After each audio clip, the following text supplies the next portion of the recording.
Residents around Columbus Lake are still recovering from some of that flooding that happened after the heavy rainfall and the storms this last week. MEMA has released that 72 homes, 12 roads, and 5 bridges were damaged in Clay County.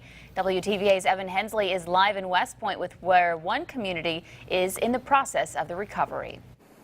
And thank you, Emily. Residents who live around the Columbus Lake have spent the last few days trying to recover from the flooding that took their area by storm. I was in one community today that had their first opportunity today to begin cleaning up from the mess that was left behind.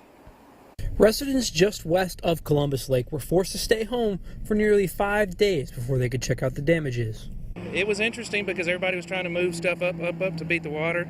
A lot of people left. When push came to shove, I think I was one of the last few people that were still here. I had to canoe back and forth to the house to even get to the house, And some of the flooding forced the residents that did stay here in this community to use canoes to get in and out of their homes and out of this community. I want to show you something that absolutely blew my mind when I found this out from one of the neighbors. You see this line full of dirt, full of rubble. That's how high the water went. See, if I had been here on Friday and Saturday when this flooding was just about at its worst, I would almost entirely be underwater.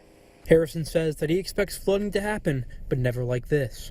I didn't expect this. I expected to, flood's part of it. I mean, every year we get water up in the yard and maybe up to the houses.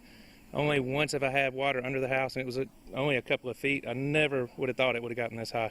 The Clay County EMA director spent the day surveying the damages to see what was left. Some of our expectations, it kind of exceeded it. Some people are a little bit more well off than others, but there was a lot of damage, a lot of mud, a lot of dead fish and things of that nature that ended up on the inside of people's homes. And Tori Williams also told me their plan for the next few weeks. They're going to spend the rest of this week continuing to evaluate that area. And if they need to, they're not afraid to come back next week to continue to evaluate some of the damages that are left here in Clay County. Reporting live in Clay County, Evan Hensley, WTVA 9 News.